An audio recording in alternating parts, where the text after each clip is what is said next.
জি, ইলম ও উলামা জি দুইটা পার্ট কিন্তু। আচ্ছা, ইলম যেটা আরবি শব্দ, যার অর্থ হচ্ছে জ্ঞান। যারা জ্ঞানী, ইলমের উপর যাদের দক্ষতা আছে তাদেরকে বলে ওলামা। আচ্ছা।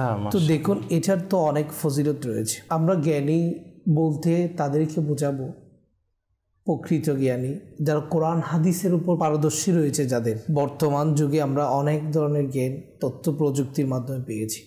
কিন্তু আজকে আমরা যে বিষয় নিয়ে আলোচনা করব সেটা হচ্ছে ইলমে দ্বীন। জি জি। আর ইলমে দ্বীনে যারা পারদর্শী তাদেরকে আলিমে দ্বীন বলা হয়, সুবহানাল্লাহ, সেখান থেকে ওলামায়ে দ্বীন। আচ্ছা। তো ইলমে দ্বীনের তো অনেক ফজিলত রয়েছে।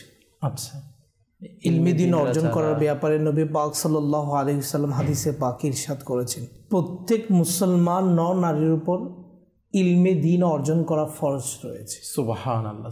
আর কোরআনে পাকের দিকে যদি আমরা তাকাই, যে আল্লাহ তাআলা কোরআনুল কারীমের মধ্যে ইরশাদ করেন, যার অর্থ হচ্ছে যে যারা জানে এবং যারা জানে না তারা কি সমান? আচ্ছা, অর্থাৎ যারা জানে এবং যারা জানে না তারা কখনো সমান হতে পারে না। কোন একজন ব্যক্তি ইলমে দ্বীন অর্জন করেছে, নিজের সময় ব্যয় করেছে, কোরআন ও হাদিস স্টাডি করেছে, সেই ওই ব্যক্তির চেয়ে উত্তম যেই কোরআন হাদিস স্টাডি করে নাই, ইলমে দ্বীন অর্জন করে নাই, তার চেয়ে যেই স্টাডি করেছে, যেই জ্ঞান অর্জন করেছে সেই উত্তম। সুবহানাল্লাহ। তাহলে এই আয়াতে পাক যদি আমরা দেখি, তাহলে যারা আলিমে দ্বীন তাদের একটা মর্যাদা রয়েছে। আচ্ছা, তাদের মর্যাদা কেন রয়েছে সেটার কারণ কি?